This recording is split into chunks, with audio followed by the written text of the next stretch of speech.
the reality is kids face a different situation than when you and I grew up. You bet. Yeah. And it wasn't that long ago that I was a kid. It's unbelievable how things have changed so much. It's not just social media. Right. And I'm not trying to be judgmental. It's not about that. I don't care if it's a mom or a dad or an uncle or an aunt, whatever. The support system children have, those advocates growing up, it's just not what it used to be. Right. It's not there anymore. Right. I'm Flindt Andersen, founder of PAIN, Parents and Addicts in Need. I've been in recovery since 2001, and there isn't much I don't know about recovery. And my mission is to constantly tell the truth about addiction, to make the realities of addiction, recovery, and drug culture known, and to drive awareness and advocate change that ultimately saves lives. And I'm Jason LaChance, a certified recovery coach with a passion for speaking with others and sharing their knowledge to help others seek recovery and maintain long-term sobriety. And this is the Don't Hide the Scars podcast, presented by PAIN, Parents and Addicts in Need. All right, I'm letting you bring it. No, you bring it in tonight. No, Come you on, bring you're it the in. guy. You bring it. I'm in the shotgun seat, so introduce our guest for the listener. Well, listen, we're happy to have Mike Karbassi with us today. Mike's a dear friend. I just love what he does, and you know, he's running again, and Yes, you know, we definitely want him in that seat. So, Mike, how you doing? I'm doing great. Good. 29 days to go. 29 days to go. And you were telling me that you're out hoofing it. Oh yeah, since April. But it's raining now, so I got my blue poncho and all my literature's getting wet, but it's okay. It's what you got to do. People need to see out there. Nice. Yeah. Nice. Hey, there's some crazy wet guy on the front of the doorstep. I have to tell them I'm not selling solar, I swear. Well, heck, you've been around so long, you think they'll just recognize They you do. anyway, No, they do right? now. Yeah, Fortunately. It's different than last time. I'm very lucky that they recognize me and no one's thrown a tomato or anything. You know, the nicest thing is when they invite me in. Now, you got to be careful there, but usually it's okay. Yeah.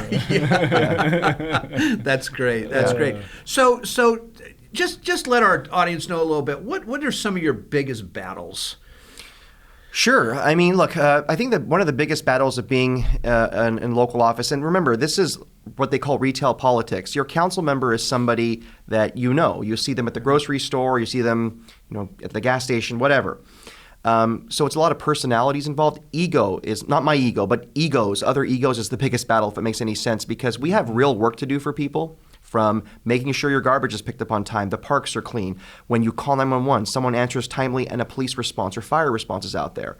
These aren't just small issues. This is everyday issues for folks. So my biggest battle is dealing with, it's not even partisanship. It's the nonsense of, you offended me because you didn't give me credit for this, or I want to have all the oxygen in the room. Reagan had this quote, and I'm going to butcher it, but basically, you can accomplish anything when you don't care about who gets the credit. Yeah. So, I mean, it's I would say the biggest battle is that, but you know what? I stay out of that fray, and I get what I need done for my district. We have a lot of exciting things happening. One thing that's been really important is road safety. Right. We've been able to reduce violent crime a lot in Fresno. Significantly. I mean, like homicides are down 43%, commercial burglaries down 44%, residential burglaries down 25%. That's important. Yeah. But we have a lot of red light runners. We have a lot of distracted drivers. So like a couple things we've done around our schools is upgrade the infrastructure, new traffic signals. We're doing one, this is going to sound really silly, but do you ever drive on Autobahn? I do. Okay, so it's Autobahn like the tree, not the raceway. Right. But it's a neighborhood road, and it's people take it as a shortcut. They've been trying for 20 or more years to get a traffic signal and crosswalk, and we just broke ground about a month ago. Right. And they're finally going to have that. Again, it may seem small in the scheme of things, but that's important to the neighborhood. That's the stuff I love doing. Absolutely, because I if memory serves, there is a police officer that kind of waits at that curve. I can confirm or deny nothing. right before you get to Woodward Park, there's a little corner Del right Mar. there. Yeah, and he kind of sits right there. And that's where the new signal will be. So no more tickets. You just stop and you'll be okay. Exactly. Well, that's so important. I don't want people to sleep on it, because at the end of the day, all this stuff, everything that Flindt and I speak on, is all about increasing public safety for Absolutely. a prosperous individual and a prosperous community. Absolutely. And we're doing a lot. There's a lot of things going on that counteract that, in my estimation. But that's why your work is so important. So I was really lucky in the 5 years I've been around doing this. I did a lot of ride-alongs with the police department. Here's the challenge: you go from call to call to call, and it's not like, let's say it's a robbery or something, or a domestic issue, which is even worse. It doesn't happen just right there. There's a history to that. You bet. And the troubling thing is our officers go from call to call to call. They have about 10 calls a night or more. They don't get that closure. What's important for them, they do this with the Marjorie Mason Center a lot, and I know they do it with your organization or Breaking the Chains. They're able to say, here is a service you can use, because that provides at least them with some closure, but it provides relief. We have to break that cycle. Right. And that's what I love about what you do, what Pain does, is that you involve the family in the whole process. It's not just the individual. And it's not about being, I don't know, it's tough love, but it's not. It's, hey, we've got to do something about this. And we in government, I don't have experience with that, I'll admit it. I mean, I have experience with my family. We're very cliche. We're Persian and created a Persian rug store. I know about rugs, but I don't know about other things. I have to learn. Yeah. And we rely on experts like you in government and partnering with you. And we need to empower you. You're not some, not to criticize, you're not some national organization. You are local. Right. You have experience. And we need to give you the tools you need so you can augment. Police isn't always the answer. Right. Treatment is very important. Correct. But if we don't have a system in place, then we're never going to get anywhere and break the cycle. Yeah, and breaking that cycle is what's important, and it really seems, especially in the last few years, that there's not a lot of people that are actually giving solutions to the problems. You know, we here, you know, we do have solutions.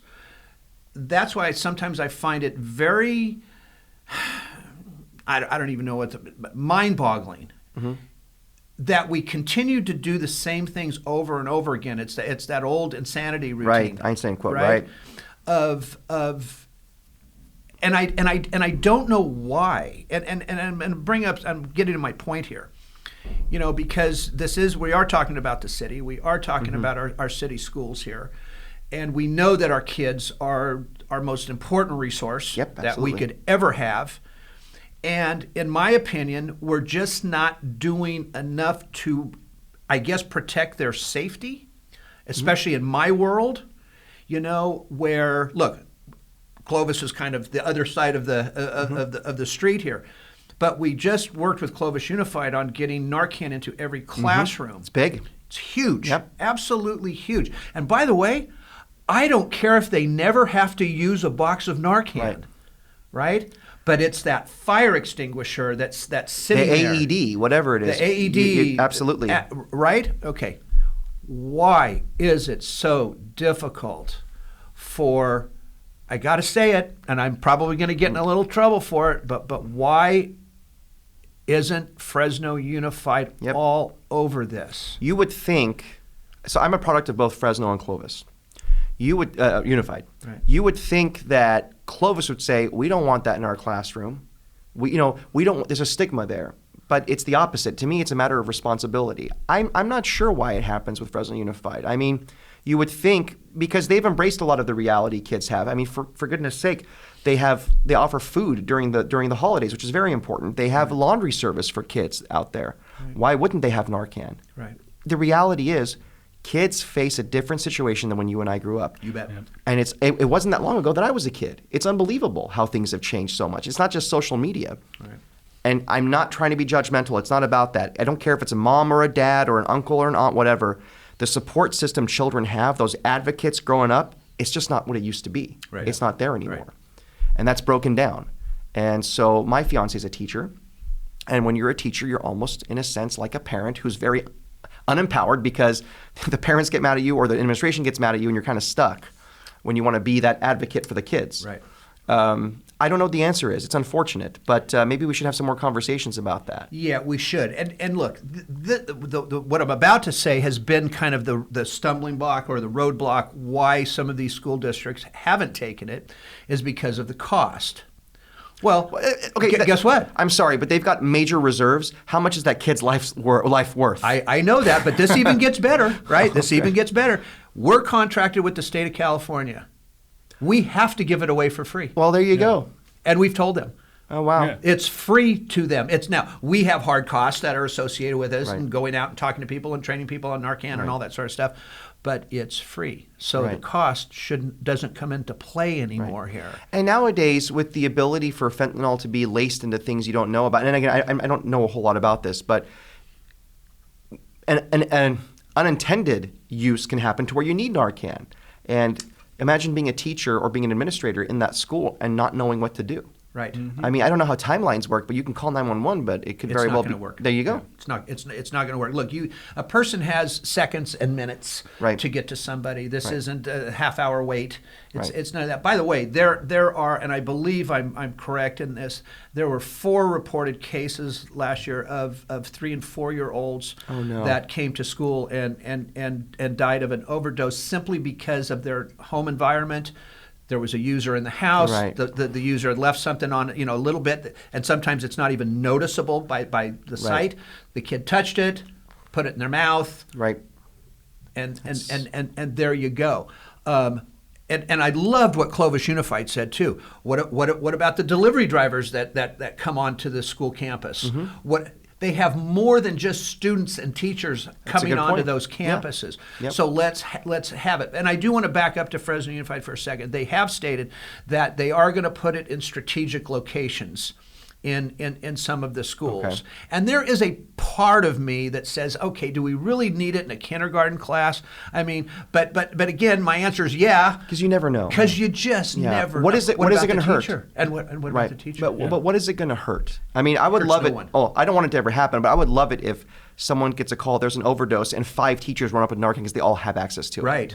I mean, I don't want that to ever happen, but if it does happen, better to be overprepared than underprepared when you're talking about a child's life. Absolutely, and especially when Narcan itself has no other properties Right. to it.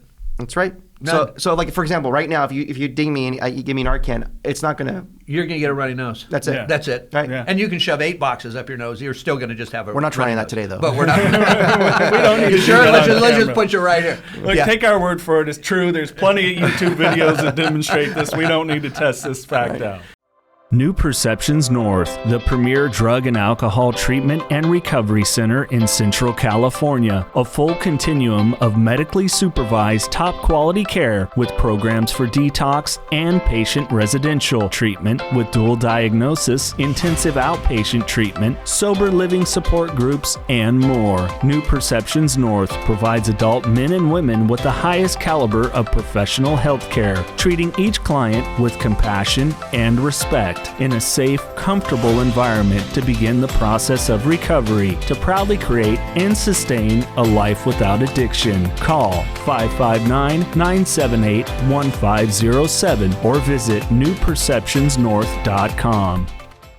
The other thing I've been interested in a lot with you is your relationship with Darius and GV Wire and, Sure. and how did all that come about? Because I really like that show that you guys do. So the pandemic, changed everything to where it was really a really scary time, and it was difficult because you couldn't see each other. So I think he got this idea: let's just do like a web show. Virtually, which it was all Zoom. Like nowadays, we'd be in the studio sitting like together, but it was for the longest time just Zoom, and we would just, it was myself and Steve and Darius, and we just started talking about local issues related to services that are out there in the pandemic. The whole point was to inform the public about what's going on. The show's evolved. Steve is now off because of his campaign. And now I'm off the show because of my campaign. Right. So it's just Darius now, in which I feel bad because I want to be on there with him. Right. And there's a lot of really important issues to discuss, especially today. But getting local news is getting harder and harder. Mm-hmm. And the reason why we call it unfiltered is we want to be able to talk about issues realistically. Issues that it may seem mundane, but they're really important. Like when the council passes this really nuanced policy on housing, but how's it going to impact you? Is it going to make it more expensive for you to buy a home? Mm-hmm. How Measure C, very important tax measure. What's going to happen there? Are we going to have money for our roads? And why did it fail? And where's the money going to go if it's passed again? Right. Stuff like that. Right. No, I'm so glad you guys came up with this because it really is. And you've had me on a couple of times. Well, and he's looking for a new co-host, Flindt. I'm just saying, if you're free Tuesday nights, you should do it. Boy, I worked in radio for 20 years, and we had the candidates that were local candidates, and it used to be like, guess what? You get to run the news station, too, for a few There you months. go. Oh, great. Okay.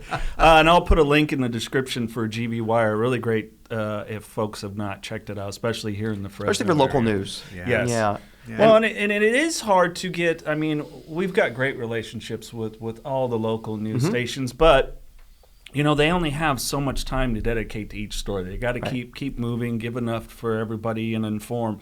So it is nice to get those longer form conversations going, especially about our local issues. I mean, it's nice to get people that will come from different perspectives, and it's the ones I've watched, it's always conversational, which is nice too. You're absolutely right. Because for me, media, I know that right now it's a difficult time because what's the definition of media? Information on TikTok, for example. But I'm talking about conventional media, local media. It's the fourth branch of government. It keeps us honest. It really is important. Yeah, some of them, there's a slant, but we have some great reporters in this valley.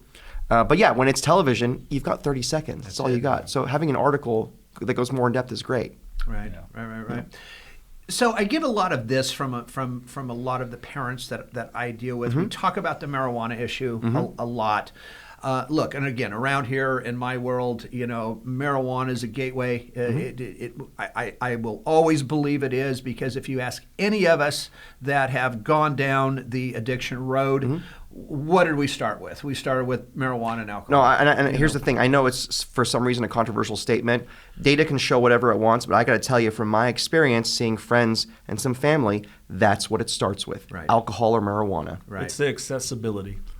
Yeah. Correct. And I don't know if it opens up gateways, pathways to other things, but especially when you're young and you're using alcohol or marijuana and you don't have a developed brain. Data does show that it will affect your ability for the rest of your life. Right. It can. Everyone's different. I understand that. Right. But yeah. So. But again, and the marijuana is much stronger today than it was when I was using it in the 60s and 70s Absolutely. and that type of thing. We see a lot of more psychotic breaks, Correct. on and on. So, look, the biggest concern that a lot of my parents have and the people that I talk to are over the dispensaries. And how and the question is, how do they, if at all, protect our kids from walking in there and getting what they want? And that's just a huge concern. Right. So I wasn't the biggest fan of the dispensaries. I fought a few of them in my district, especially ones that were close to schools. Right. Again, Clovis Unified, a very engaged district, and they really put the effort out there to do that. I was overruled by my colleagues. Look, I understand the argument for when you're an adult, allowing medicinal use of cannabis products and derivatives versus opiates. I can get the logic in that. Yeah. But believe it or not, so can I. We're reasonable. Yeah. But my concern is, okay, how's this going to work? I have to say, there is one dispensary in my district. For the most part, I have not heard. I got one call from a resident last week after a year in business that there was a concern, which we're looking into. But there are requirements in place. Security systems limiting how many people can go inside, checking ID. Every operator is different. Right. I'm glad that the one in my district has not had these issues, and you can't really tell it's a cannabis dispensary. It looks like an Apple store. Okay. But again, everyone's different. I think you have one that opened across the street from here, where we are now. So we have the ability to hold them responsible. The only benefit of the dispensary versus on the street is it's regulated by the state, so we can know what's in the product, and they have to track all that stuff. But when it comes to kids, our city attorney's office has become very aggressive, working with the attorney general. One of the few things I can agree with him on is going after people that sell legally cannabis, edibles, those things, especially when kids have access to it. Right. We did raid a facility, a couple of these smoke shops in my district. Right. They had some illegal gambling in there, and they had other things that they were selling they shouldn't have sold, all on a cash basis. So we do have teeth to go after it. Good. So I'm actually not worried about the regulated shops. What I'm worried about are the smoke shops that, not all of them, but the ones that are doing illegal things. Right. We have to be aggressive on them. And fortunately, we have a city attorney in Andrew Jans, who's former prosecutor. Right. Very aggressive on that front. Good. Because, again, it kind of goes back with me with the kids, right? And that those younger generations here that, again, I know there's been some reported cases, especially in Colorado, where an infant, or maybe not infant, maybe a 3-year-old or 4-year-old, had gotten an edible. Right. And wow. I mean, all hell broke loose. And I mean, if I was Fruit Loops, I would be a trademark suit all over that. They package them to look like they do. Regular snacks. So a kid will not know. Right. Why are they doing that? I mean, if I recall, but when I was very young, they made it illegal to. I mean, they changed how you can promote tobacco and cigarettes. You can't do TV ads anymore because they were kind of tailored to the youth. Yep. Right. Yeah. Absolutely. Well, and I saw an interesting. It was a social media post. It was a mom that she was crying. I found a vape pen in my son's room, and she's going on and on. And unfortunately, it's not marijuana; it's tobacco. And I'm thinking, look, I get you've been really heavily those ads out there about the vape pens. But I'm sorry, like marijuana, like Flindt was saying, psychotic breaks. It's not benign. Right. This is not Cheech and Chong back in the day, 60s, where 70s. we just where we eat a bunch of Twinkies, right? Yeah. And go to sleep for 18 hours. No, right. It's totally different than it was back. But also, what concerns me is for that mom. If you, when I was a kid, if I was ever to get caught smoking, oh yeah, I get my butt whooped. Oh yeah. Things have changed. Yeah, but to look, I get it, but like to have it to where it's as simple as just the vape pens and the nicotine. Right. Look, in itself, nicotine, by itself, Yeah. not the hugest of issues. Right. Like I just had a cup of coffee. Right. So nicotine by itself, granted. Oh, with you were the saying vape vape and all pens. the- I was thinking. Yeah. I'm sorry.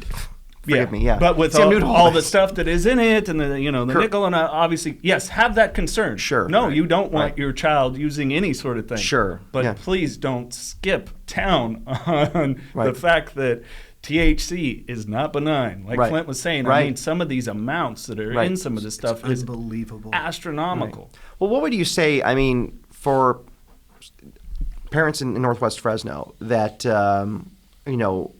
let's say you're. I mean, I'm thinking, 12, 13, 14. Maybe we're going back sooner. What are some of the signs you have to look for? Is it pulling away from the family and not wanting to talk? What are the signs? I don't know. That's always a big one. But it's hard to discern, especially when you're dealing with a 12, 13, 14-year-old, because they're all a pain in the ass. Right. They're all moody. Right. They're not smiling. Okay. Right. They're just a pain in the They're butt. all the gee mom, gee dad. Right. But that is something. They pull away from the family. Some of their friends start to disappear a little bit, and some of that a change of friends coming in. Okay. Diet. Even though kids are basically going to eat crap, right? You really have to watch the sugar intake and see if it's above normal. Oh, interesting. Yeah. Okay. If that sugar intake is greater than what it's normally been, I'm not saying somebody's a drug user, but that is definitely a sign. I didn't know that sugar intake. Okay. The sugar intake, you bet. As an opiate addict, wow. I mean, I didn't know that. These are all brand new teeth, by the way, because of it. I would pound down 12 Mountain Dews a day, Snickers bars. And that's just your body craves that because interesting. The body craves it. Similar with me through alcohol recovery. Okay. Yeah. Same kind of like even with alcohol. Interesting. Well, because you got to think it's ethyl alcohol. It's right. Sugar. There you go. Yeah. So you need more of that. That makes sense. Okay. I still have the God. I want some ice cream right now. Oh yeah. Right. Oh yeah. Sure. Or I seriously, speaking of Fruit Loops, I'd take Fruit Loops and I'd literally put sugar on top of the Fruit Loops. And they are sure. And eat that. Again, some weight loss. Is their clothing changing? Are they dressing differently? What about boys versus girls? Is there any difference there? There's really not. Okay. There's really not. The behavior is pretty much the same. Okay. And believe it or not, girls can actually become a little more volatile than boys can. Right. Look, you can't be afraid as a parent to get into the kid's phone. Right. You can't be afraid to drug test your kid if you think something's wrong. Here's my question. Since when do you have any rights before you're 18? I'm with parents. Like, I don't know what happened there because my parents were never intrusive, but I always knew, well, if they want to know what I'm doing, I mean, I can try lying, but I'll get caught because they talk to each other and it's a small town, especially Northwest Fresno.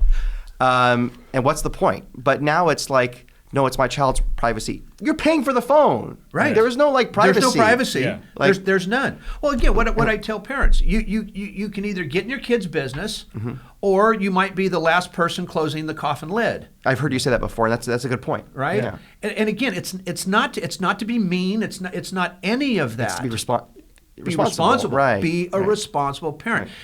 Right. And I am going to say this. You mentioned that because you're representing the northwest side of town. Sure. Those are my clients. Right. Right? I mean, let's just call it what it is here. And I can't tell you how many parents over the years go, my God, I wish I would have listened to you when you were back then, and blah, blah, blah. So this isn't to, what I do isn't to ruin your kid's life, right? By not having fun and all that sort of stuff. But my God, I can't tell you. Look, we've seen over 10,000 families since we've 10,000. 10,000 since we started in 2009. Right. That's a boatload of families coming through here. That makes a difference. And again, 90% of them northwest side of Fresno and Clovis Unified. Right. You know, so it's, as a parent, you just have to be aware. I just can't. I beg parents. Well, let's talk about stigma and cultural differences, because in some cultures you don't want to talk about it, which is, I think, I understand that, but you have to kind of push through that, because like you said, the ultimate cost can very well easily just in a moment be an overdose. Correct. And they're gone. Have you had to deal with that issue, or dealing with maybe people from more Far East cultures, and how to give me some of your thoughts on that? Yes. Look, again, no matter how you look at it, this is cultural as well when you're dealing with families. Obviously, I'm married into an Armenian family, right? So I know that culture, and again, people from the Middle East. I literally have had parents come in here and say, you know, my son just needs to eat better and needs to get married, right? It's like watching My Big Fat Greek Wedding. Just eat something.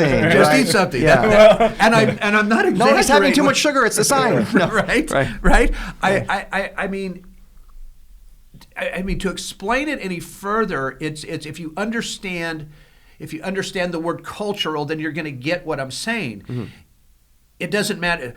Armenians are different from Persians, for example. Even though we're similar, we are different. Correct. Indians are different than Asians. Right. That's another one. African Americans, Hispanics. We have our own cultures within our culture. Right. Yeah. You do. And for example, Hispanics. There is more of a drug problem among Hispanics. It is increased. I believe the numbers are tenfold. Oh my goodness, that's terrible. In the last 5 years. Wow. But Hispanics, for example, they're not really opiate driven. They're methamphetamine and cocaine driven. But more Latinos now are dying from overdose because the cocaine and the meth is laced with fentanyl. That's awful. So that's terrible. Right? So now you have Hispanic families, Latino families that are still saying, oh, we don't have that problem. Right. In our family, in spite of the trauma they're going through, in spite of all the trauma that they're going through. Right. So I'm trying to work with Univision a little bit. I'm trying to get that message out. Because, by the way, that message is, we are not doing a good job on getting that message out to the Latino community or the Sikh community or any other community. By the way, we've had several overdoses in the Sikh community. I mean, we got to get that message to every culture. Right. Well, that's good. I'm glad that process is starting, because it's just awful. It doesn't matter what your family looks like or who they are. Losing a child or losing a loved one, it's just, I don't know how you recover from that. Yeah, especially in this way, because the survivor's guilt must be just heart-wrenching. Look, that's and not trying to say this is about me, because it's not. But I can't tell you how many times over the years I've asked myself, why did I survive? You know, what right? Why was that decision made, so to speak? Well, I don't want to get too philosophical, but the reality is, the one blessing we have is that you've used it to, it wasn't in vain. You survived. That's correct. But you talk about 10,000 families you've touched, and that's more people, and that's spreading. Yeah. There was an event, I think it was early on, I don't know if it was through the Business Journal, but something had happened. I think you were being honored at a dinner. And just to see the number of people in that room that were just grateful to you from different families in Northwest, a lot of the Northwest. Yeah.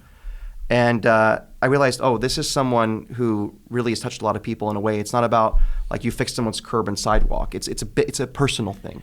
And that's something that I think, if I'm going to be a responsible elected, I need to help that person do that more. Yeah, look, and I think a couple of things on that.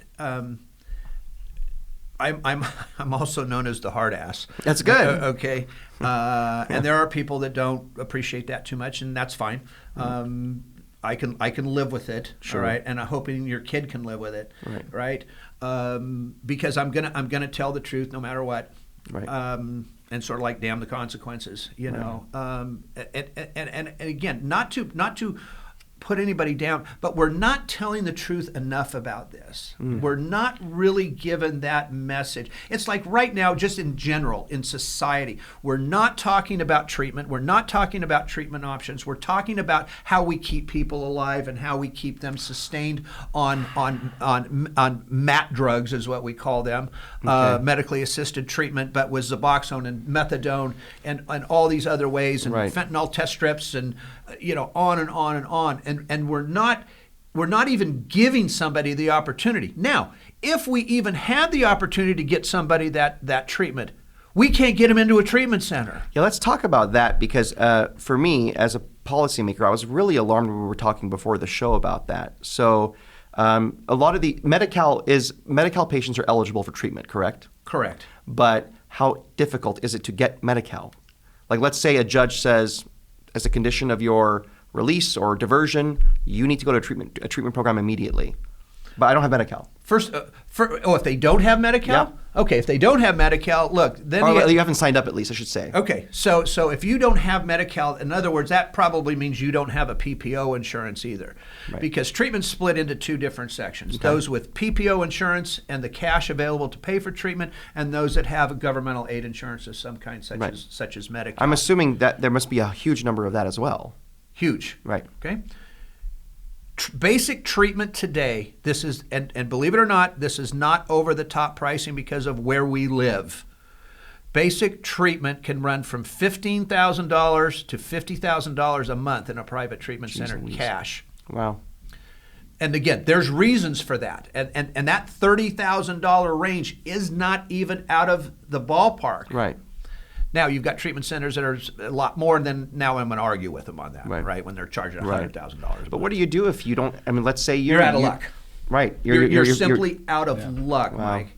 And then, but even to get into a program, we're not educating the public properly.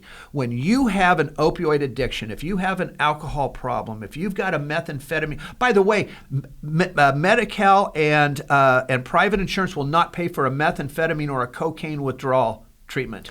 Why is that? I have no idea. None. They'll pay for. They single out that drug. Yes. Those drugs and say no. Yes. As a no. If you or a loved one is struggling with addiction, please call PAIN, Parents and Addicts in Need, at 559-579-1551, or visit us online at painnonprofit.org. Follow us on social media on Facebook, Twitter, Instagram, and TikTok at Pain Nonprofit. And please subscribe to the Don't Hide the Scars podcast and share with others wherever you get podcasts and on YouTube. And if you would like to donate to PAIN, Parents and Addicts in Need, please click the link in the description to make your tax-deductible donation today and help us save more lives gripped by addiction. Correct me on that. If it's co-occurring, let's say it was alcohol and methamphetamine. Then okay, good. Then both. you can take the person because of alcohol. Like, we literally know someone that couldn't get someone in because of their methamphetamine. Goes, I hate to do this to you. Here's a 6-pack. Drink it, and I'm taking you. This is stuff people need to know about. I had no idea. Absolutely. Wow. But what it does is it really irritates certain people out there. Sure. Okay? And again, we're not here to irritate. We're here to find out the reasons why some of this stuff isn't being done. Why is it that when people call a national hotline, they can't get a live person to talk to? Is that happening now? Yeah. All day long. We always assume, like, you see the commercials, the suicide hotline. I mean, suicide may be different. Okay. I'm not putting them all into the same category. I'm talking about drug and alcohol treatment hotlines. You specifically call after 5 o'clock, you will not get a live person. Oh my gosh. Now, I do understand, all right? I do understand because it's happened here. It's happened with my treatment center, especially with employees. The employees are hard to get. Sure. They don't stay around. Sure. Hell, half of them don't even show up after you hire them. you know, and so we're all in that kind of a mess. But we're talking about, call it an industry, whatever you want to call it, that needs that live person to talk to. Of course. We're simply not providing that. And as a recovering addict, or even when I was a practicing addict, if I'm not talking to somebody in less than 2 minutes, that phone's getting hung up and I'm down the road. Yeah, you're lucky you even get 2 minutes. You bet. And look today with these phones, we have Instagram. If you've ever used that, I do. It's like my attention span. I have to put it down now because I'll just 30 seconds I'm done. You can't do that. You got to really delve into something. Exactly. Yeah. So again, I want the city of Fresno, I want the county of Fresno, I want us to thrive in this thing. Absolutely. I want us to be leaders in this. I want us to be able to say what we do and do what we say and mean what we say. Well, it's so important to quality of life. We talked earlier about some of the other things like infrastructure issues, public safety issues, but this is about family. This is absolutely about quality, life itself. So I'm really grateful to be able to continue communicating with you, to be on your show and be educated about. So I've learned a few things today I didn't know about. But let me just interrupt real quick. Sure. Public safety. Yep. You don't think public safety is an issue when you're talking about addicts on the street? Of course. Of course it is. Absolutely. Crime. Fires, that kind of, absolutely. Robberies, whatever it is, because They're tight. that's what the addict does when they're in that state. Right. They have to. It's Right. not that they want to. They're just, They have to. yeah, they're not in their right mind anymore. Right. Yeah. Right. That's well, a good and point. it's that crowbar separation that hopefully people understand is that addiction in itself is not a moral failing, but like Flindt said, the things that we will do to obtain whatever our substance is, it's still a moral failing. I like Still that crime? statement, though, because it takes the stigma out of addiction. Yes. Right. It happens. We can't just assume it doesn't happen. And the more I think you make people feel guilty about it, that's going to make it compounds the problem. Yeah. I think that it's going to sound so silly because it's a word that's overused. Hope is a very important part of life. It's so necessary. It's our key word here. If you take it away, then I mean, what's the point? That puts you more down the rabbit hole. I mean, Yeah. Right. So Right. And here's the other thing that I have found, though, over the years. In fact, I had a conversation with a lady just last week who her son is on the street still, and she's doing the best that she can. Sure. But it's like we get these parents in here, and let me start with this: we go to Sacramento. We're all sitting up there. Right. We're before the Public Health and Safety Committee, and we're giving our 2 cents worth. And all of a sudden, you see the opposition side that want free drugs and want free needles and want free this and all that.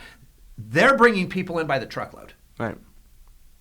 Right. I can't get parents to go, even after they've lost a child, Right. get up there and say, "Hey, we're in support of." Right. That's interesting. And I've noticed that with other issues too. Why is there opposition to what you do? I mean, I'm not saying. Well, tell me in your field, who's funding that? Where is it coming from? Okay, I'm going to give you an example. There's a company called dancesafe.org. Okay. They are a dance promoter. They promote raves. Okay. Oh, well, I get it now. Okay. Right. They're also providing free fentanyl test strips. They're providing all this stuff. Okay. All right. Well, they don't want somebody to die at one of their events. Sure. Yeah, right? it's a good liability. Correct. thing, Right. right? Exactly. But we are in that society of you can do what you want with your body. And there are organizations out there that, again, it's not everybody can get, that's not me saying it, it's Right. them. Not everybody can get clean. Not everybody wants to get clean. So let's just make sure they don't die. Well, maybe not, we talked about Matthew Perry earlier. Maybe not everybody wants to get clean, but they can. But they can. And And there's we're a not difference giving there. them the option to get Right. clean. We're basically saying, here, just take this. It's enabling. It's enabling, and we're going to keep you alive. Right. But I can guarantee you, when you are on lifelong methadone, here's the other thing: nobody talks about the health problems that are going to come one's way. Sure. On being on methadone for years and years Sure. and years, the heart problems, the bowel problems, the sleep disorder, Right. all of that stuff that comes with it. Right. So again, if it's always somebody's choice what they want to do, but let's inform them on both sides of the aisle, so to speak, of this is what could or can happen to you if you continue down this road.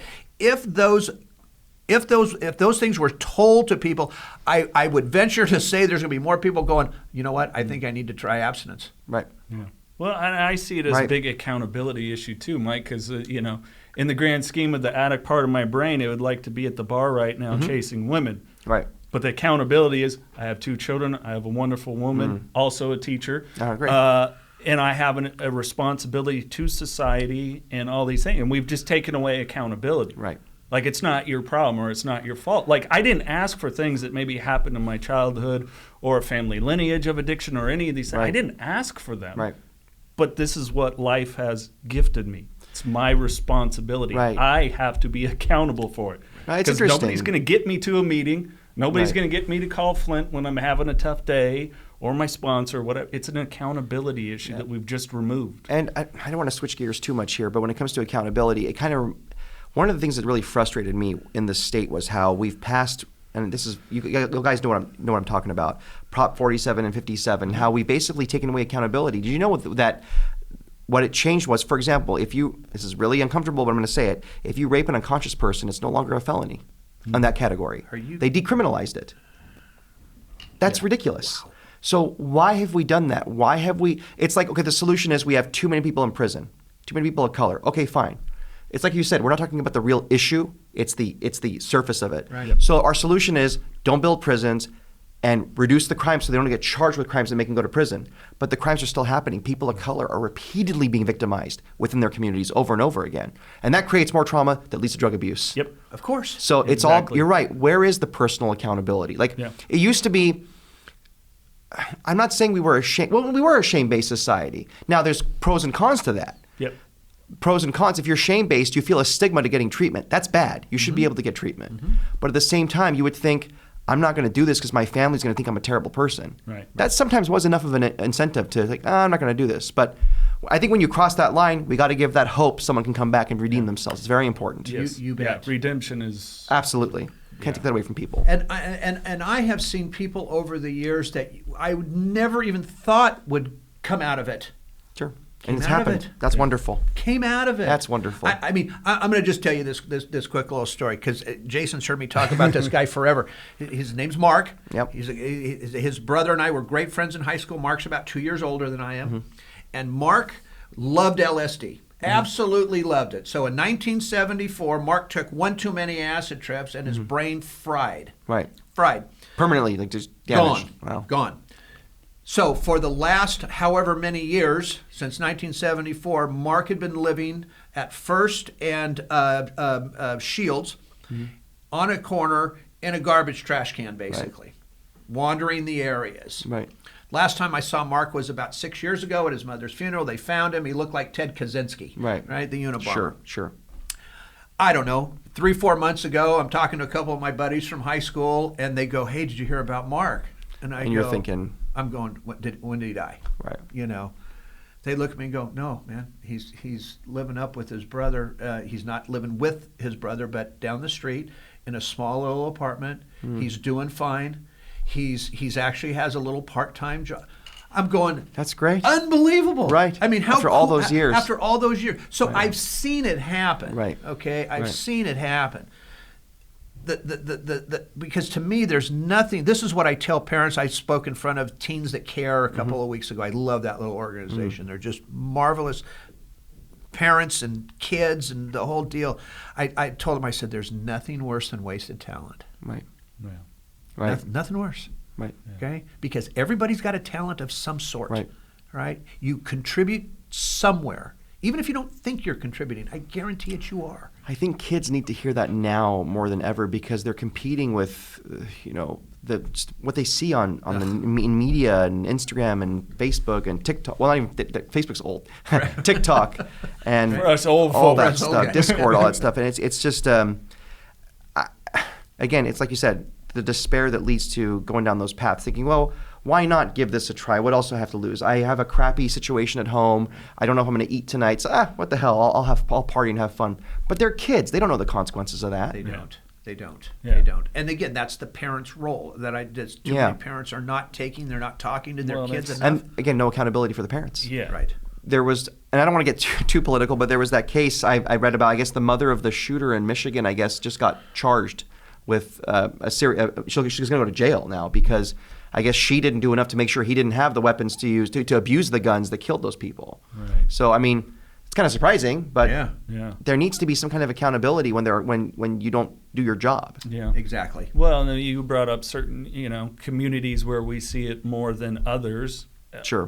What can we do to identify a lot of those things? Like, well, absentee fathers.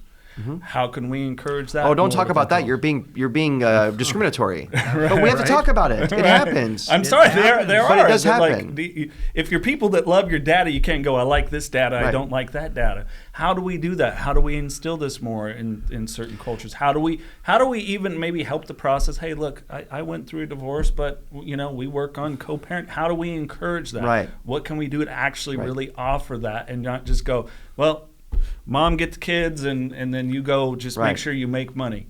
It's like, come on, we got to really change a lot of certain things when it comes to this to help within each and every community. If anything, we have to talk about it to break down the stigma. Yeah. Right. That's the only way we're going to do it. Right. Yeah. So Well, and the thing that bothers me a great deal, especially about Sacramento and the whole fentanyl epidemic, is that they are not willing to talk to those of us that know.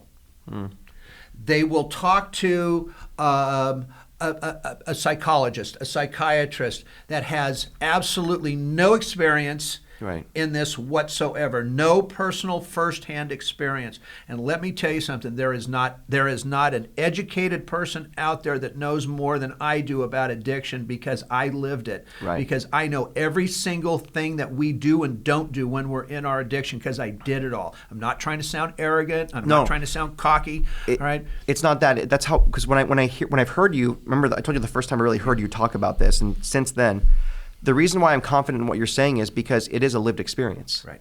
And I feel like, okay, this is a person who has hit rock bottom, knows what that means. I can say rock bottom. I don't know what that is. I can say it, but I don't know it. You've done it and you've come out of it. So why wouldn't we listen to someone like you? What concerns me, Flindt, is that what you're telling me about Sacramento, if they're going to the wrong person because they want someone with a title, that concerns me a lot. There's a lot of people that don't have, look, I'm very lucky I got to go to Fresno State and get a degree. Great. I have a lot of very important people in my life that are very intelligent in their own way, that have they can do things I can't do. Right. They didn't go to college, Right. so what? But they have experience and skills. That to me means more, frankly. Because you could be educated and be dumb. So sorry to put it that way. No, we see it all day long on Yeah. TikTok. But, I mean- but to me, experience means a lot more than just, experience is everything. It does. And the other thing is we cannot go to Sacramento and go before the Public Health and Safety Committee and expect to get out what we need to get out in 6 minutes. Right, it's hard, right? It's Right. it's just- impossible right. to do. Right. We can't even get a private meeting with most of these people in Sacramento. That's a shame. Because all I want to do is to be able to say, look, guys, let me spend 1 hour with you. Right. 1 hour. And that hour, I could probably fill your head with more about addiction than you've learned in the last 20 years. Right. Because until we as a society, as cities and counties, until we understand what addiction is, Right. how it really works, Right. and what it's going to take to really help somebody get clean and sober, this we are the proverbial hamster on the wheel Right. in the cage. And that's actually a great point. I really, if for anything, would love for you to be able to sit down with these people just to convince them how to reform Medi-Cal. And I say that because if you can't even get access to treatment because you can't get you said $15,000 to $50,000 a month, even if you're on Medi-Cal, if you can't get that basic coverage, then you're going to start committing crimes. You're going to start doing, what was it? You said the behaviors you do because you're in, and that costs taxpayers money too. So it's actually cheaper to be preventative. It is, but they just won't do it because the system's broken. We can fix it. You can fix it, but decisions have to be made. But if you don't know, And I'm just going to take it one step further. Right, yeah, as long please. as Yeah, I- no, no. Right? Right. Insurance companies in general, and I'm talking about Sure. I'm talking about the Aetnas of the world, the Anthem Blue Cross. So I'm Right. talking about these folks.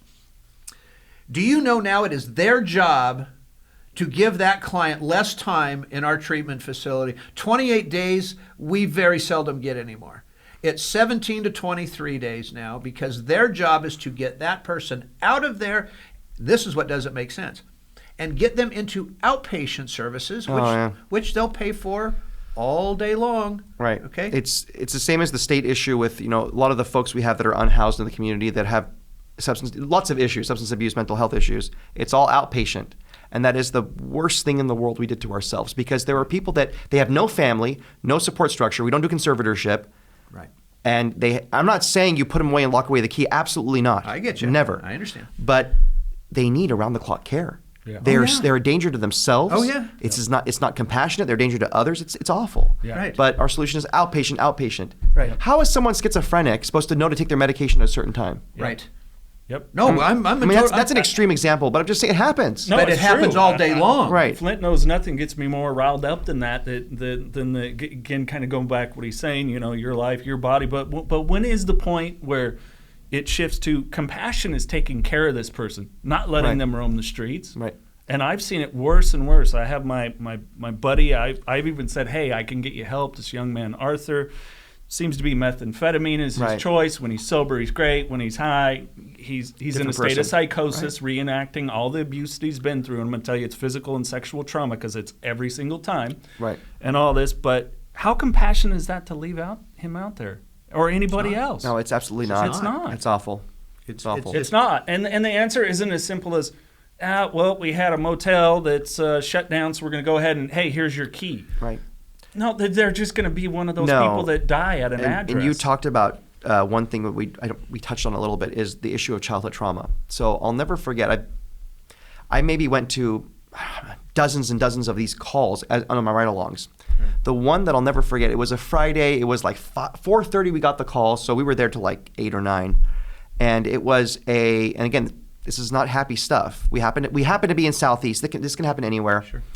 There was the cutest little 3-year-old who was sexually abused by his 12-year-old uncle.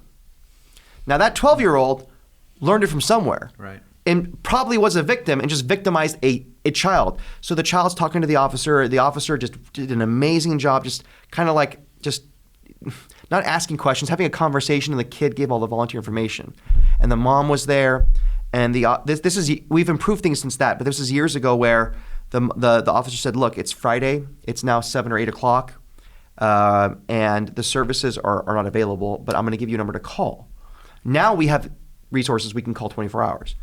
And she said, no, I have that number because my daughter was a victim of human trafficking. So it's this, and not that it matters, they were white. So it's not just people of color. It happens everywhere. Everywhere. And it's usually, to me, it's about poverty, frankly. That's the link. But it's really unfortunate that we're not even talking about these things. This childhood trauma in our community that exists is a problem, and we have to start holding people accountable, people that commit.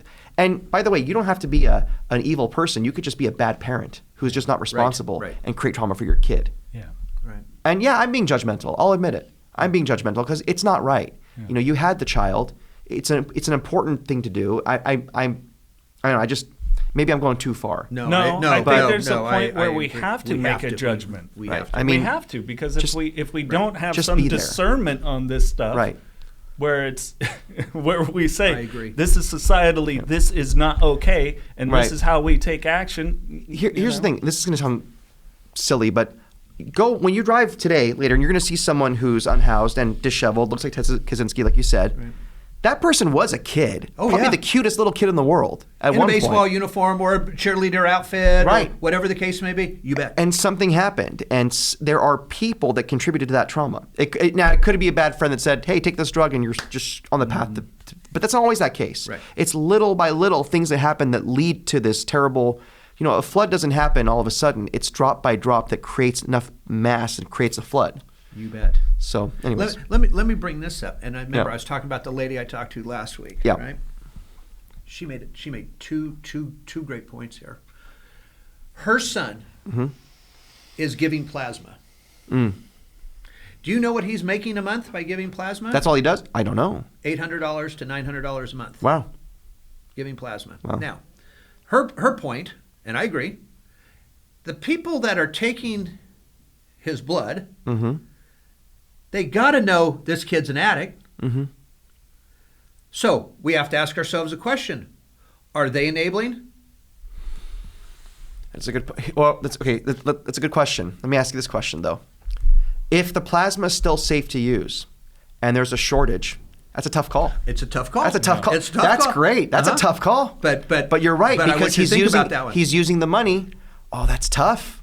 And he's using the system. That is a tough call. He's actually abusing the system. He's abusing the system, and he's using the money to continue his habit, which Right. is not helping him Right. get to that rock bottom so he can turn himself around. Right.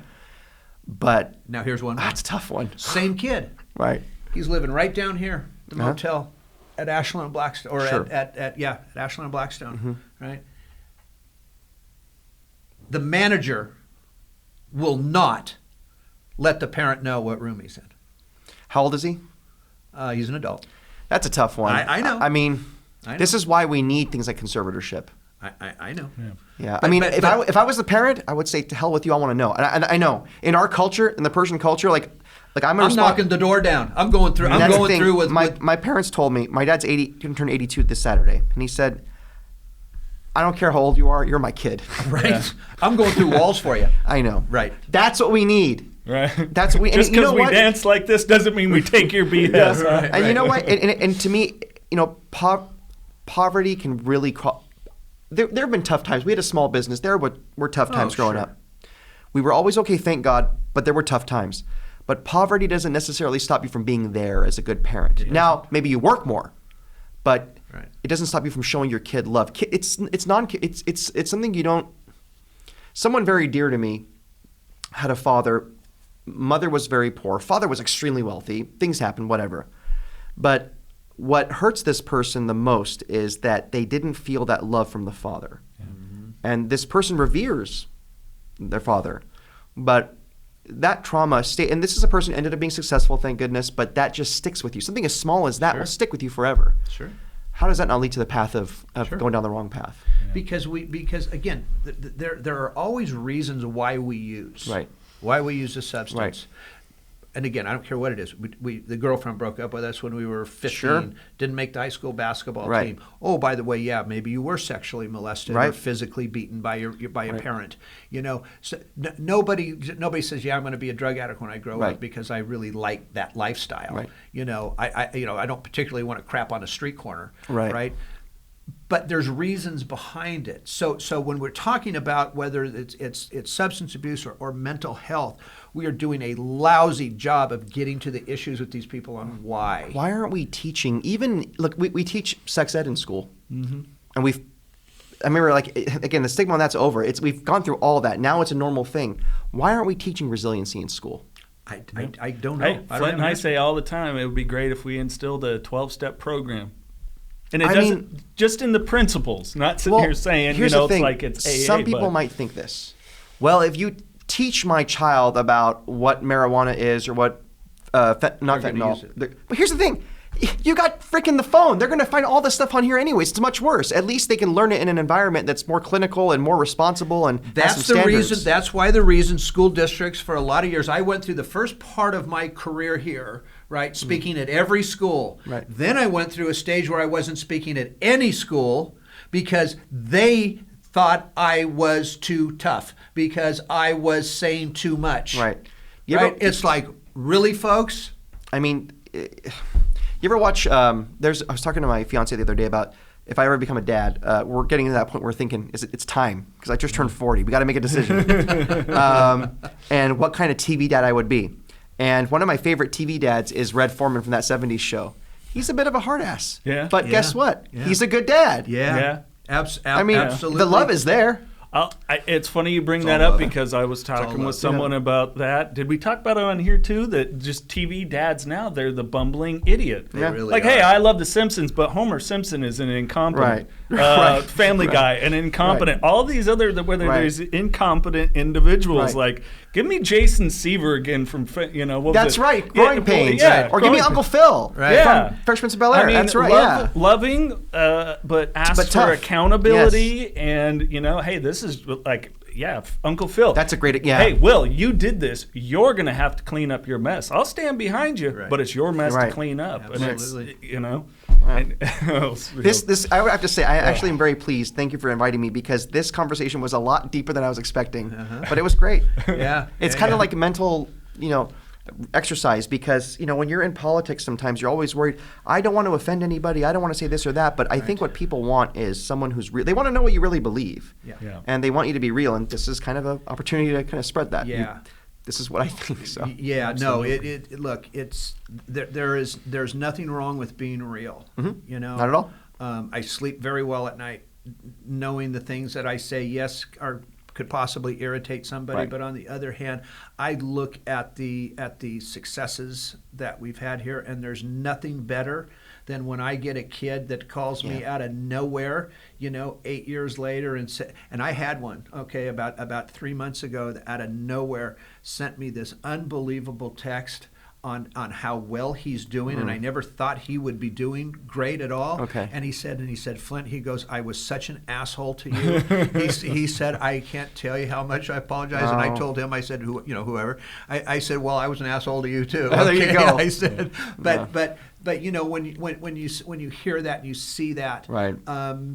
That's why I keep saying the things that I do. That's why you need to keep saying the things you Right. do and the same things you do, because those successes, sometimes they're few, sometimes they're many, but man, do they overweigh all the rest. That makes it worth it. And it makes That's it why we worth need to it. do what you do. Thank you both. Thank you. Thank Great. you. Appreciate Thanks. it, my friend. Thanks. Absolutely. And thank you for listening on either Apple Podcast or Spotify. If it's your first time, hit that subscribe button, and please leave us a rating and review. And if you're watching us on YouTube, hit that subscribe button. Make sure the bell is on for all alerts. That way, anytime Payne releases content here on the channel, you get an alert. Mr. Andersen. Mr. LaChance, thank you as always.